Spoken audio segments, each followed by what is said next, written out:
इशफाक रज़वी साहब ज़िली अमीर तहरीक लब्बैक पाकिस्तान झेलम, आप इंशाल्लाह फरमा देंगे तो कुछ चीज़ें जो मेरे ज़िम्मे हैं वो मैं आप हज़रात के गोश गुजार करने की सादत हासिल करूँगा। सबसे पहले असल मसला हमने आज समझना है।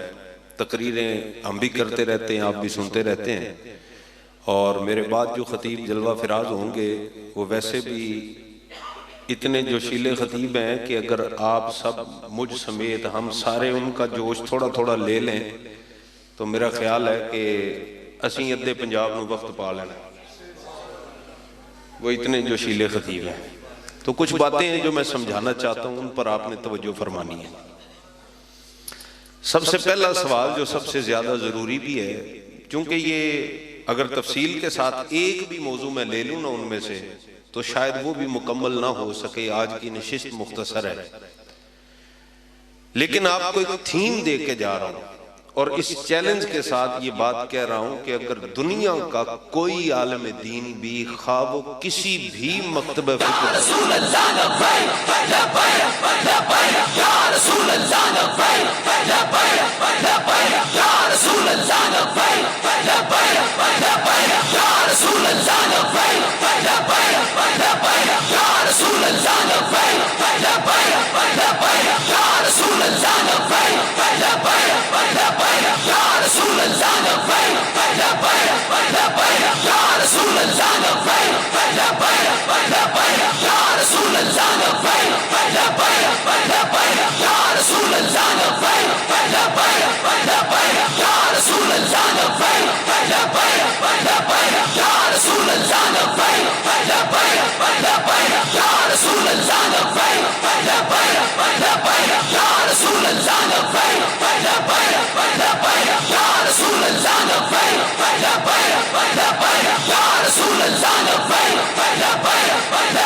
हजार से जायद तादाद है। मतन के एतबार से, सनद के एतबार से अहादीस की तादाद लाखों में है। ठीक है। और अगर हम इन 6666 आयतों में से और लाखों अहादीस रसूल में से सिर्फ एक चीज निकाल देना, सिर्फ एक चीज, ये खत्म नबूवत के अकीदे की अहमियत अर्ज कर रहा हूं, सिर्फ एक चीज निकाल दें कि नबूवत का सिलसिला खत्म नहीं हुआ, वो जारी है, यानी अकीदा खत्म नबूवत को निकाल दें। मैं मिंबर मुस्तफा के तकद्दुस की कसम खा के कहता हूं कि पूरे दीने इस्लाम की इमारत एक लम्हे में जमीन बोस हो जाएगी अगर सिर्फ आप अकीदा खत्म नबूवत निकाल दें। न कुरान कुरान रहेगा, न हदीस हदीस रहेगी, न दीन दीन रहेगा। अब जो शख्स भी इजराए नबूवत की बात करे या खत्म नबूवत के अकीदे में चूंकि चुनाचे की बात करे, समझ लेना या ये एजेंट है या खुद काफिर है एजेंटों का। बात समझ आ गई आपको? ये अकीदा खत्म नबूवत पर सबसे मुख्तसर तकरीर अगर आप समझना चाहें तो वो इन लफ्जों में मैं अर्ज कर सकता हूं। न कुरान की रूह बाकी रहती है, न हदीस की रूह बाकी रहती है, न ही दीन बाकी रहता है। अब इस पर अगर तफसील में जाएं तो फिर बड़ी लंबी चौड़ी गुफ्तगू दरकार होगी। इंशाअल्लाह कुछ बातें अल्लामा साहब भी अर्ज करेंगे। और दूसरी अहम चीज जो मैं अर्ज करना चाहता हूं, मुझे और आपको समझना है, आज फर्क करना है। लोगों के दिलों में जो सवाल है ना, तो कुछ साथी मुझे अर्ज कर रहे थे, मैं चाहता हूं वो ज़हन में आ जाए, बातें बैठ जाएं दिमाग में। हम क्यों इतने जोश के साथ, क्यों इतने वलवले के साथ, क्यों इतनी बेबाकी के साथ मैदान अमल में खड़े हैं कि हमारे नौजवानों ने अपनी छातियों पर गोलियां खाई हैं फैजाबाद में। हम क्यों इतनी पावर और कुव्वत के साथ बात कर रहे हैं? आखिर हमारे मफादात क्या हैं? हमारे मफादात को समझने के लिए आपको बुनियादी तौर पर इस्लाम की दोनों जुजियात में फर्क समझना पड़ेगा। लेबल जिस चीज का है उसको वहीं पर रख दो, मसला हल हो जाएगा। बड़ी सादा बात समझा रहा हूं, इससे सादा मैं कर भी नहीं सकता। एक है दीन के तौर पर इस्लाम और एक है इस्लाम बतौर मजहब, यानी इस्लाम की दो जिहाद है। इस्लाम दीन भी है, इस्लाम मजहब भी है, और इन दोनों को यकजा करे तो लफ्ज इस्लाम बनता है, इस्लाम। और अल्लाह रब्बुल इज्जत कुरान में फरमाता है, या अय्युहल्लज़ीना आमनू उदखुलू फिस्सिल्मि काफ़ा, ऐ ईमान वालो इस्लाम में पूरे पूरे दाखिल हो जाओ। बड़ी हैरानी वाली बात है, आपने गौर नहीं फरमाई। भाई एक है जिसे मैं मोमिन कहूं, मैं कहूं अल्लामा आसिम इशफाक साहब बहुत बड़े मोमिन है, मैं कहूं कि शाह साहब तशरीफ फरमाए बहुत बड़े मोमिन है, मैं कहूं राजा साहब बहुत बड़े मोमिन है, मैं किसी को मोमिन कहूं तो शुबा हो सकता है, कोई माने या ना माने, हजार तरह की हिलो हुज्जत हो सकती है। अल्लाह जिसे मोमिन कहे, सोचो वो कितना बड़ा मोमिन होगा। जिसे अल्लाह मोमिन कह रहा है, या अय्युहल्लज़ीना आमनू, ऐ ईमान वालो। मालिक का बड़ी अजीब बात है, मसला नहीं समझ आ रहा। जिसे तू मोमिन कह रहा है, जिसे तू ईमान वाला कह रहा है, सारी कायनात भी उसके ईमान की मुनकिर हो जाए तो उसके ईमान को फर्क नहीं पड़ता। और मौला तू उस मोमिन को ये फरमा रहा है, उदखुलू फिस्सिल्मि काफ़ा, कि इस्लाम में पूरे के पूरे दाखिल हो जाओ। मौला जो मोमिन हो गया अभी वो इस्लाम में पूरा दाखिल नहीं हुआ, फरमाया नहीं हुआ, इसलिए कि जरूरी है वला तत्तबिउ खुतुवाति शैतान, शैतान की पैरवी छोड़ के मोहम्मद अरबी के गुलामों के नक्शे कदम पे जब तक नहीं आएगा, कलमे लाख भी पढ़ता रहे, ना वो मोमिन है और ना ही पक्का मुसलमान।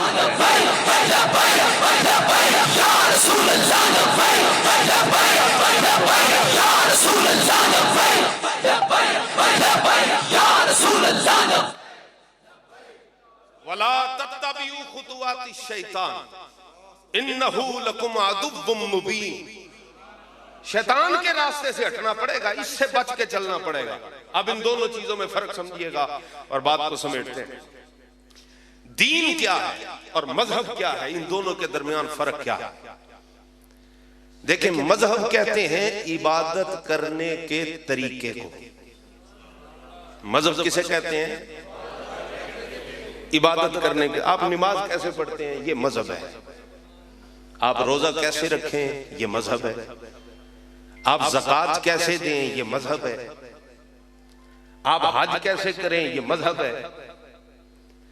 आप सदकात कैसे अदा करें, ये मजहब है। और दीन कहते हैं पैदा होने से लेकर मरने तक जरूरत की हर चीज, हर काम, हर नजरिए के बारे में इस्लाम से रहनुमाई लेना। फिर सुनने, फिर समझे। दीन कहते हैं पैदा होने से लेकर मरने तक हर शय के बारे में इस्लाम से पूछना। मिसाल के तौर पर पानी कैसे पीना है, इस्लाम बताता है, ये दीन है। रोटी कैसे खानी है, इस्लाम बताता है, ये दीन है। तुमने नाखून कैसे काटने हैं, इस्लाम बताता है, ये दीन है। तुमने अपनी हजामत कैसे रखनी है, इस्लाम बताता है, ये दीन है। मुंह कैसे साफ करना है, दांत कैसे साफ करने, इस्लाम बताता है, ये दीन है। तुमने रात को बिस्तर कैसे बिछाना है, इस्लाम बताता है, ये बतौर दीन है। तुमने चलना कैसे है, इस्लाम बताता है। यारो तुम्हें पेशाब करने का तरीका भी इस्लाम बताता है, पखाना करने का तरीका भी इस्लाम बताता है, तुम्हें इस्तिंजा करने का तरीका भी इस्लाम बताता है, तुम्हें सोने का तरीका भी इस्लाम बताता है, बैठने का तरीका भी इस्लाम सिखाता है।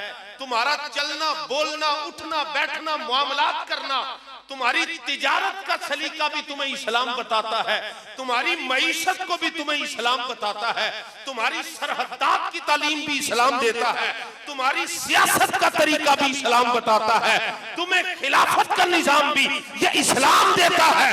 ओ खुदा के बंदो, जिंदगी की हर सांस के बारे में मोहम्मद मुस्तफा को लक़द कान लकुम फी रसूलिल्लाहि उसवतुन हसना इस मनसब पर बिठाकर के सोनिया जो मर्जी तेरी है वही मर्जी मेरी है, ये इस्लाम बतौर दीन। या रसूल अल्लाह या रसूल अल्लाह, ये इस्लाम बतौर दीन है, ये बतौर दीन है। तो मुझे बताओ इस दीन में पार्लियामेंट आता है कि नहीं आता? अब धोखा क्या दे रही है ये हमारी जो अशराफिया है, इस मुल्क की आवाम को धोखा क्या दे रहे हैं? वो कहते हैं जी तहरीक लब्बैक ये मजहबी जमात है। हमने कहा ना, हमने कभी मजहब का नारा लगाया ही नहीं, लगाया जी कभी नारा मजहब का? हमने आके आपको कभी बाजू से पकड़ के कहा भाई चलो चलो 10 दिन के चिल्ले के लिए? कहा जी आपको? क्या कहते हैं हम? देखो देखो कौन आया, हुजूर का क्या आया, और हमारी जिद्दोजहद किसके लिए? दीन को तख्त पर बिठाने के लिए। तुम जिन कवानीन की पैरवी इस उम्मत से करवाना चाहते हो वो कवानीन यूरोप के तख्लीक करदा है, वो कवानीन यूरोप के गुमास्तों के बनाए हुए हैं। और हम जिस कानून को इस पाकिस्तान में सुप्रीम बनाने के लिए जिद्दोजहद कर रहे हैं वो अल्लाह का कुरान है या मुस्तफा का फरमान है, ये दीन है। अब इसमें फर्क क्या होता है, कैसे होता है, आप कैसे समझेंगे? पहले एक मिसाल समझे। हजरत मौला अली करमल्लाहु वजहुल करीम, आप तशरीफ ले जा रहे हैं, सहाबा आपके साथ थे, ये अंदाज है सहाबा का। तशरीफ ले जा रहे हैं, सवारी पर सवार हैं, रस्ते में जाते जाते जैसे आजकल पहली जो वट होंदी है ना, या बन्ना या कच्चा पेया कच्चा राह, तो सहाबा इकराम जा रहे हैं तो मौला अली की मैयत में रदी अल्लाह ताला। तो एक मकाम पे पहुंचे कि हज़रत मौला अली ने सर झुका लिया यूं करके, सवारी के ऊपर बैठे बैठे सर नीचे झुका लिया, थोड़ी आगे गए तो सर उठा लिया। सहाबा बड़े हैरान हुए, कहा जी ये क्या माजरा है, आपने सर झुकाया आगे जाकर उठा लिया। हजरत मौला अली करमल्लाहु वजहुल करीम ने फरमाया कि माजरा ये है कि एक बार इमामुल अंबिया सल्लल्लाहु अलैहि वसल्लम के साथ मैं यहां से गुजरा था, उस वक्त यहां पर एक दरख्त होता था, उसकी एक शाख रास्ते के ऊपर रुकावट बन के आई हुई थी, और उस शाख से बचने के लिए हुजूर सवारी पर बैठे बैठे यूं झुके थे। मैंने तो अपने आका मौला की सुन्नत को अदा किया, मैंने अपने आका की सुन्नत को अदा किया। और जब हजरत मौला अली ने यह बात कही तो सहाबा ने उम्मत की रहनुमाई के लिए यह सवाल कर दिया, ऐ मौला अली तब शाख होती थी, तब रुकावट थी, तब दरख्त था, अब तो नहीं है। फरमाया दरख्त हो या ना हो, कमली वाले की अदा तो बाकी है ना। ये दीन है, ये दीन है, और ये दीनी जमात है। एक और आपको निस्बत बता दूं कि दीन जब आप बोलेंगे ना, दीन उसमें मजहब भी आ जाएगा और दीन भी आ जाएगा। और अगर आप खाली मजहब का लेबल लगाते हैं तो ये 2 नंबरी ना करें। हमारी आवाम को बताएं कि ये दीनी जमात है, ये दीन लाना चाहते हैं, ये वो निजाम लाना चाहते हैं कि जिसके लिए हजरत उमर बिन अब्दुल अजीज ने आते ही जब मेरे महबूब अलैहिस्सलाम के निजाम के निफाज का ऐलान किया था तो रात गुजरने तक मुस्तफा का दीन नाफिज हो चुका था। क्या आपके जमाने में जब लोग आ गए ना, हजरत जी बैतुल माल में माल बहुत जमा हो गया, क्या करें? फरमाया कि ऐसा करो कि जो गलियां बाजारें बना दो। हाजी बन गए, माल अब भी बाकी है। हाजी अब क्या करें? ऐसा करो जो नो ब्याहता मतलब जोड़े जो है ना उनकी शादियां करा दो, नए नए जोड़े बना दो, बना के शादियां करवा दी। कहा जी शादियां भी हो गई, अब क्या करें? कहा जो 9 ब्याहता जोड़े इनके लिए मकान भी बनाओ। जी वो भी बन गए, अभी माल पड़ा है, अब क्या करें? फरमाया मेहमानों के लिए सराय बना दो, मुसाफिरों के लिए मुसाफिर खाने बना दो। कहा जी बन गए, अभी भी माल का अभी भी बहुत ज्यादा है, अब क्या करें? ऐसा करो कि अनाज ले जाकर पहाड़ों पे बिखेर दो। मुस्तफा सल्लल्लाहु अलैहि वसल्लम के दीन के निफाज के जमाने में कोई परिंदा भी दाना चुगने के लिए मुशक्कत में ना पड़े। ये है दीन। जब दीन नाफिज होता है तो ये दीन है। मैं आपसे सवाल करता हूं, हम बतौरे दीन इस्लाम को कबूल करते हैं कि नहीं करते? ईमानदारी से बताना बतौरे दीन। अब मैं प्रैक्टिकली एक बात कहने लगा हूं, है थोड़ी तल्ख है, इसको जरा थोड़ा सा हजम कीजिएगा, हाजमे खराब ना करें। थोड़ी कड़वी दवाई से भी आराम आता है ना। एक बार सोचना जिंदगी में, कभी रात को आज शाम को बैठो ना घर में तन्हाई में, जो बिस्तर च वड़ जाओ, ठंड लग रही हो तो रजाई च मुंह देने लगे ना, एक बार सोचा जाए कि यार मैंने जिंदगी के कौन कौन से काम है जो मैंने अपनी जिंदगी में होश में रसूलुल्लाह की मर्जी देख कर की है। सोचना जरा, क्या मैंने हुजूर की मर्जी के मुताबिक नमाज पढ़ी है? क्या हुजूर की मर्जी के मुताबिक मैंने रोजे रखे हैं? क्या हुजूर की मर्जी के मुताबिक, हुजूर के चेहरे के मुताबिक अपना चेहरा बनाया है? क्या मैंने अपने कारोबार में झूठ को तर्क किया है? क्या मैंने अपनी तिजारत के अंदर धोखे और फरेब को खत्म किया है? क्या मैंने माओ बहनों बेटियों के हुकूक अदा किए हैं? क्या मैं पड़ोसियों के हुकूक अदा करता हूँ? क्या मैं अल्लाह और उसके रसूल की रजा को मद्देनजर रखता हूँ? क्या जब मैं पानी पीता हूँ तो सोचता हूँ आमिना के लाल ने पानी कैसे पिया था? क्या मैंने कभी गौर किया है कि जब मैं खाना खाता हूँ तो हबीबे खुदा के खाना खाने का अंदाज क्या था? तो ये है दीन जिंदगी के हर मामले में।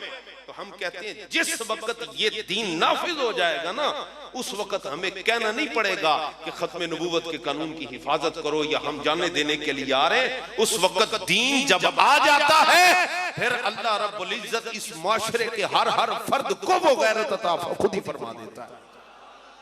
फिर हमें कहना नहीं पड़ेगा, दीन आना जरूरी है। तो इसलिए लब्बैक का सबसे पहला पैगाम तो ये है कि मेरे भाई अपनी जात के ऊपर पहले दीन नाफिज कर। अपनी जात के कमियां हो सकती हैं, कुताहियां हो सकती हैं। हमने बड़े बड़े ऐसे दिलेर भी देखे हैं, बज़ाहिर देखने को शक्ल से चेहरे से यूं लगता था ये बंदा आम सा दुनियादार बंदा है, लेकिन हमने फैजाबाद में सीना तान के पुलिस की लाठियां खाकर भी लब्बैक के नारे लगाते हुए जवान देखे।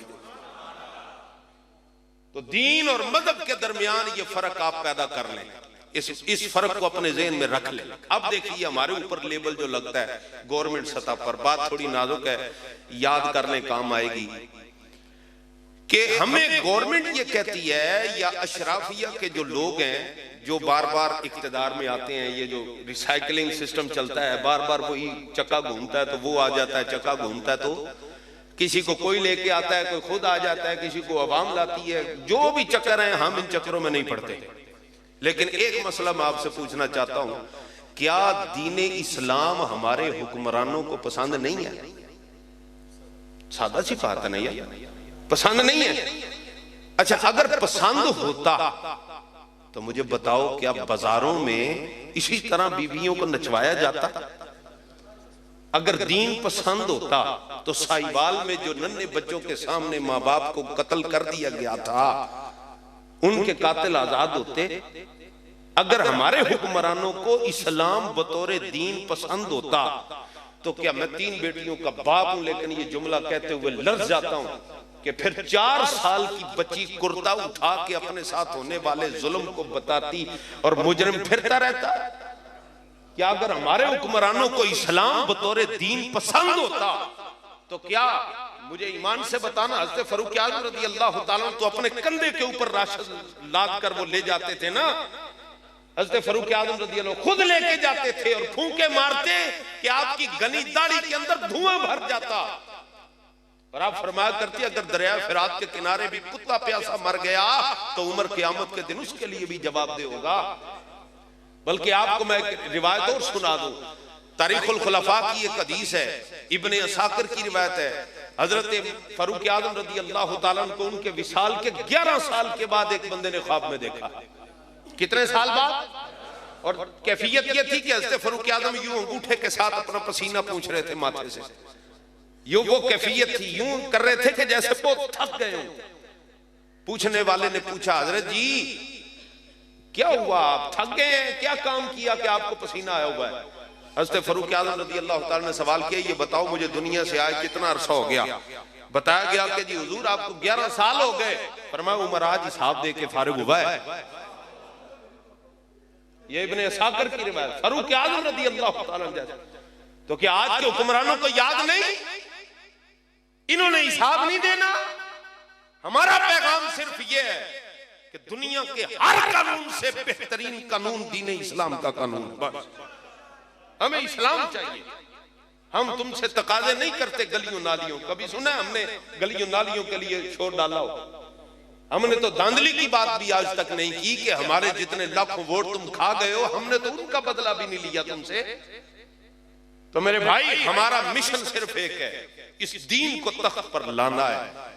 और उस जब दीन तख्त पर आ जाएगा तो कैफियत क्या होगी। एक बात और उसके बाद अपनी बात समेटता हूं कि अमीरुल मुजाहिदीन की एक बात सुना के कि हज़रत फारूक आज़म का जमाना खिलाफत था। एक बीबी यमन से चल के मदीने पहुंची। 1 महीने की मुसाफत थी, 1 महीने वो पैदल चलती रही। उस जमाने में इसी तरह सफर किया जाता था, सोने जेवरात से लदी फदी, अच्छा खासा माल उसके पास। नौजवान बीबी यमन से चली और मदीने पहुंची। तो जो हाकिम वक्त होता है उसे अपनी रियाया की खबर होती है। हज़रत फारूक आज़म को इत्तला दी गई भी एक बीबी आई है।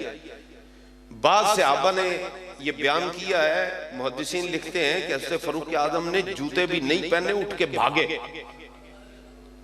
और उस खातून से मुलाकात का इजहार किया कि मैं मुलाकात करना चाहता हूँ, ख्वाहिश का इजहार किया। सहाबा ने एहतिमाम किया कि एक तरफ वो बीबी बैठी है, दरमियान में पर्दा है, इधर खलीफा है वक्त अमीरुल मोमिनीन हज़रत उमर फारूक रज़ी अल्लाह ताला अन्हु।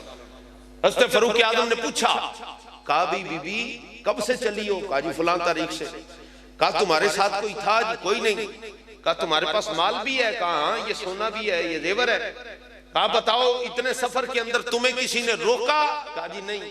कहा तुम्हारी तरफ किसी ने मैली आंख से देखा? कहा जी नहीं देखा। क्या तुम्हें किसी से परेशानी हुई? कहा जी नहीं हुई। कहा तुम्हें मदद की जरूरत पड़ी हो? कहा पड़ी थी।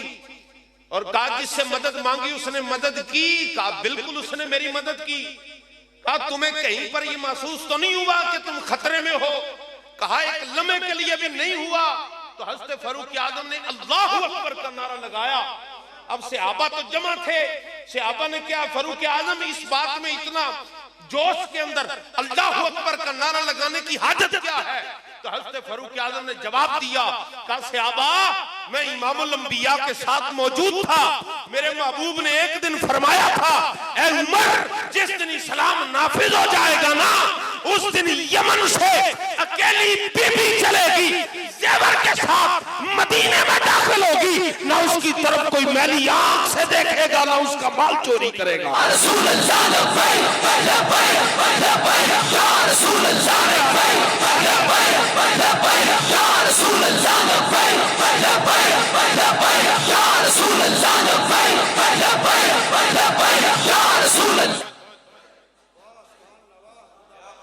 ये जब इस्लाम नाफिज होगा फिर ये होगा।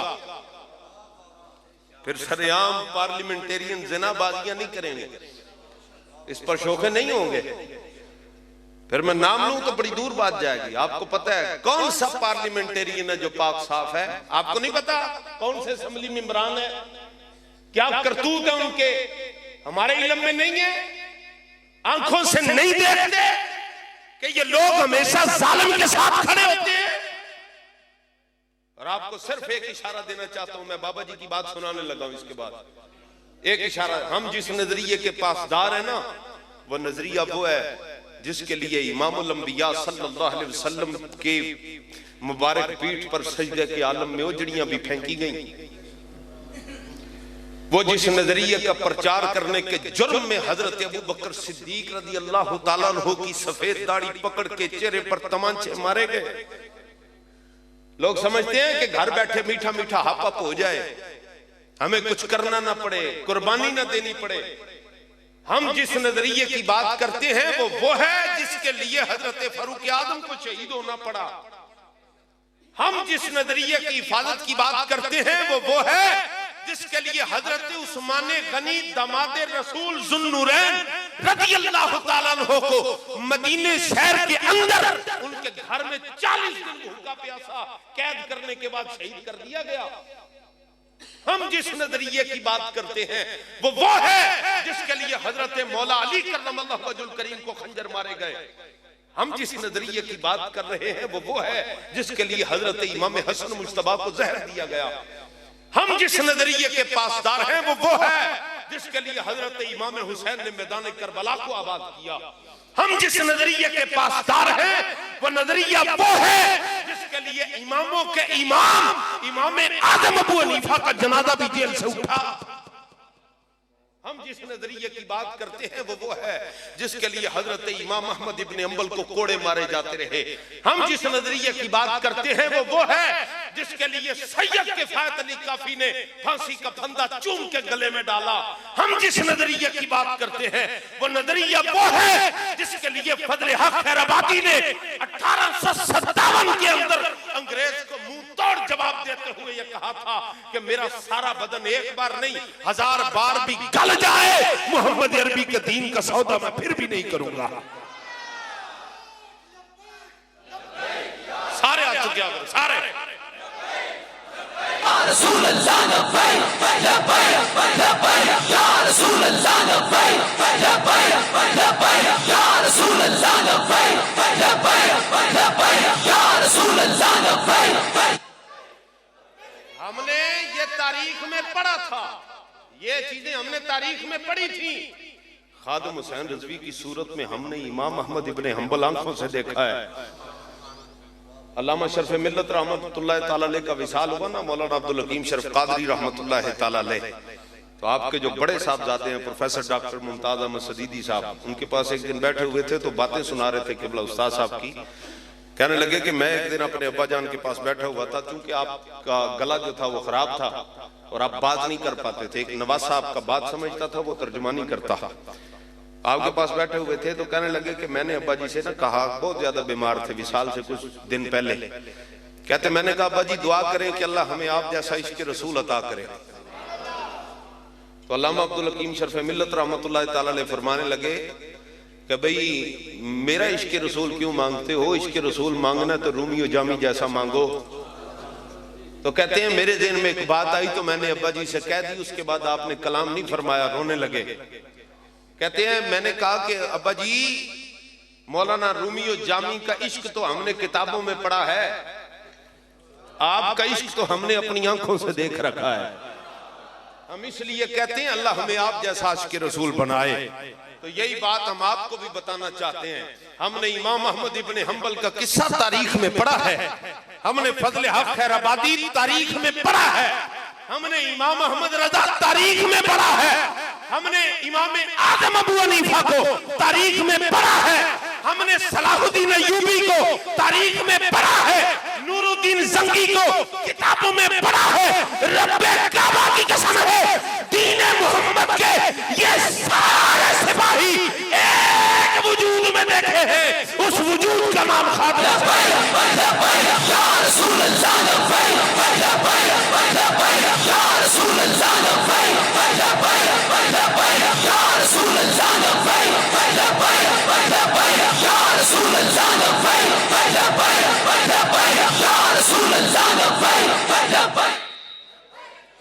लीजिए जी बाबा जी की आखिरी बात और मैं बात समेटता हूं। लोग कहते हैं कि बाबा जी को किसी ने लॉन्च किया था, मैं कहा दुर फिटे मुंह तेरी सोच दे भी। मैं बाबा जी को जानता हूं जी सन 2000 से, सन 2000 से मेरा रिकॉर्ड आप जामे निजामियों में देख सकते हैं लाहौर में, पहले दिन से लेके आखिरी साल तक जामे निजामी में पढ़ा है। और हमने हदीस रेवड़ियां दे के नहीं पढ़ी, अमीरुल मुजाहिदीन से डांट खा के भी पढ़ी है। 2 सियासता की किताबें मुझे पढ़ने का एजाज हासिल है किबला अमीरुल मुजाहिदीन से। सुनन अबू दाऊद शरीफ पढ़ी और सुनन निसाई शरीफ पढ़ी किबला उस्ताद साहब। उससे पहले सभी हमारा ताल्लुक बड़ा क्लोज था अल्लाह के फजल करम से।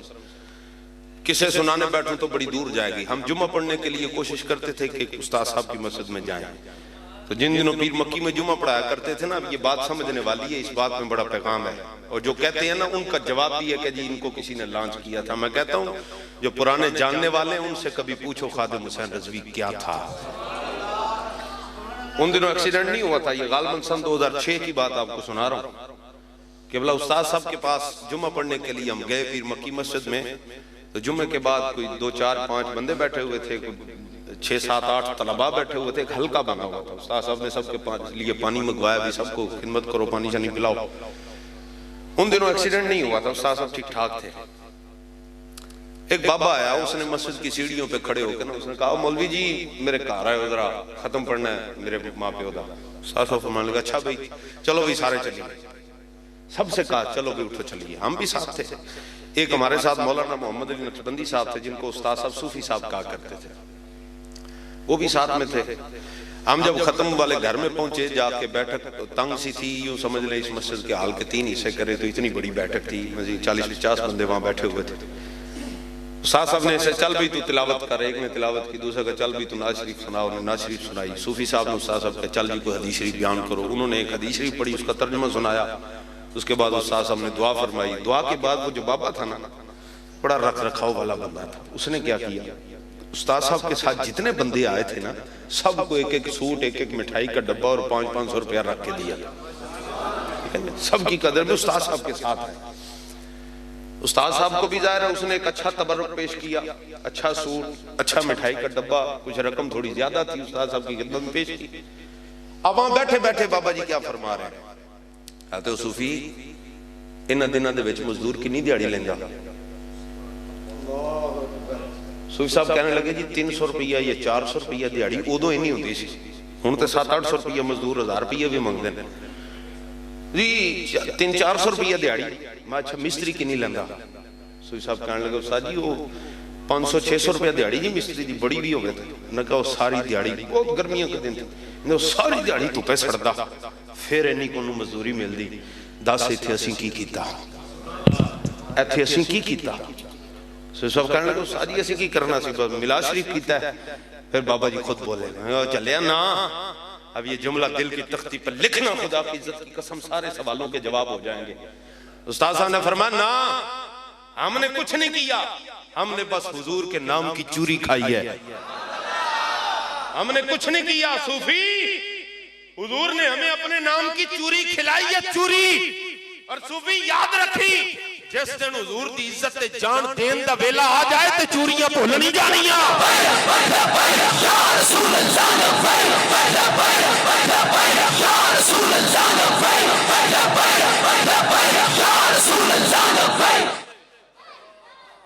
मैं ਤੁਹਾਡਾ नारा सुनना चाहना, स्पीकर वाला नारा ना मारियो। किथे गया जी बच्चा छोटा? माशा दलेर खड़ा करो इन्हें, जागदा पिया, खड़ा हो भाई खड़ा हो, चलो इन्हें होश कराओ जरा थोड़ी। सारे बोलो जरा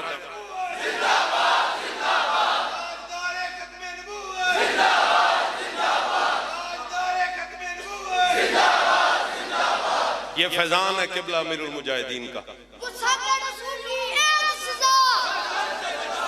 सारे लाओ भाई सारे लाओ।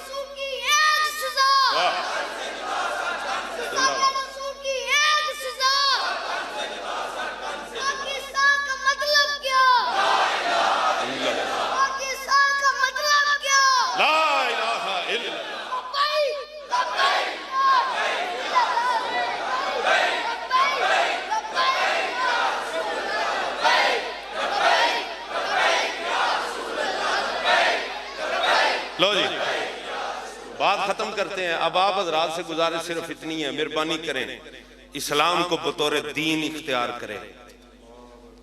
जो बंदा कहता है ना जी दीन मस्जिदों तक रखो, पार्लियामेंट में इसकी जरूरत नहीं, उनका ना बचिया ना, ऐ नहीं होना। साफ सी बात है, हमने अब दीन को पार्लियामेंट की कुर्सी पर भी बिठाना है। ठीक है जी, तुम हमारे वोट चोरी कर सकते हो, तुम जो कर सकते हो तुम करो, हम जो कर सकते हैं हम करके दिखाएंगे। हमें भी कई चौधरियों ने कहा मौलवी जी मार देंगे फलां कर देंगे ठीक है। मैं कही यार गल्लां पुरानियां हो गई, कोई नवी गेम लियाओ जिथों कुतरा। बात समझ आई कि नहीं जी? पर्चे हो जाएंगे। मैं कहा पर्चे हुण इन्ने हो गए मैनू आप नहीं याद है, चौधरी साहब बैठे नहीं। एक दिन मैनू ऐसा जो फोन करके पूछता पाया जी तुहाडे ते पर्चे किन्ने ने? मैं कहा तू रिकॉर्ड तेरे कोल तेन नहीं याद, मैनू किथों याद होना किन्ने? वे पर्चियां पुर्चियां ये दहशतगर्दियां इनके डरावे शरावे हमें ना दो।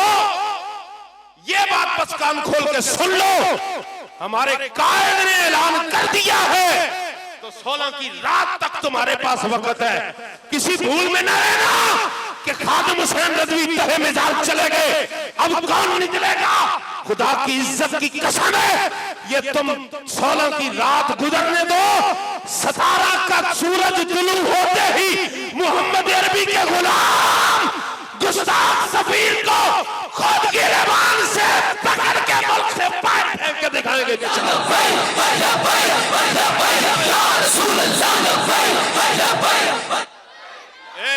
ये नारा मैं तुहाडा सुनना, तुहाडी आवाज स्पीकर दे लब्बैक लब्बैक लब्बैक।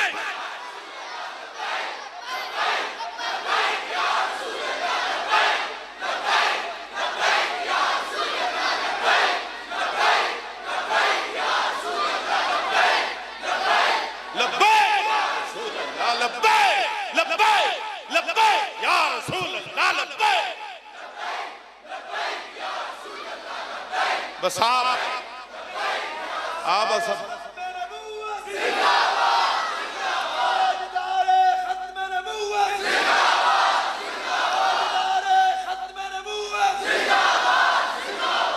अब तैयारी करें जनाब, सियासत की भी तैयारी फरमाएं।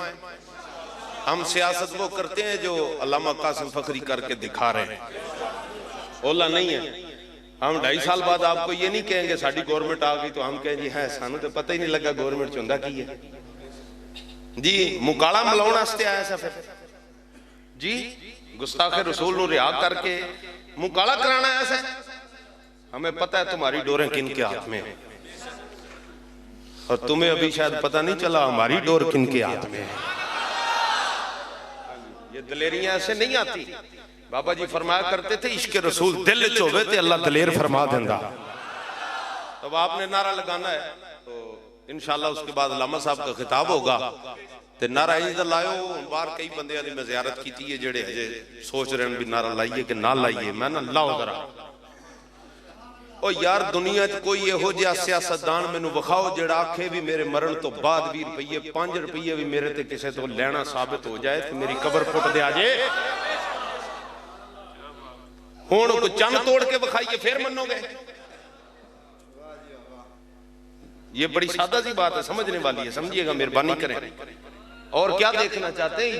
इतना बड़ा नुकसान हो गया। ये नुकसान है, पूरी दुनिया का नुकसान है। ऐसे ही नहीं मुल्क शाम के उलमा ने भी कहा, ये अमीर तहरीक लब्बैक पाकिस्तान साहबजादा साद रिजवी, हम तेरे हाथ पर बैत करते हैं। ठीक है जी, ऐसे नहीं कह दिया तो मेहरबानी करें। अहले पाकिस्तान यही वो खिता है जहां से महबूब खुदा को ठंडी हवाएं जाया करती थी। तो मेहरबानी करें दलेर हो जाए। अब इधर उधर किया भाई या तो साडे कायद वर्गा कायद लियाओ ना, ठीक है जी, या फिर उन्हें वर्गा ले आवो, जे नहीं है तो फिर मन लवो कि तहरीक लब्बैक ही पाकिस्तान का मुस्तकबिल है और पूरी दुनिया में इज्जत मुस्तफा की मुहाफिज होने की गारंटी देती है। असा नहीं सोचना भी कौन करता पाया कौन नहीं करता पाया, ओदे पीछे कौन आगे कौन है, बस जिन्हें की असा खड़का सकना। इतनी मन सब्बा नबिय्यन फक़्तुलूहु, आवाज है एक मन सब्बा नबिय्यन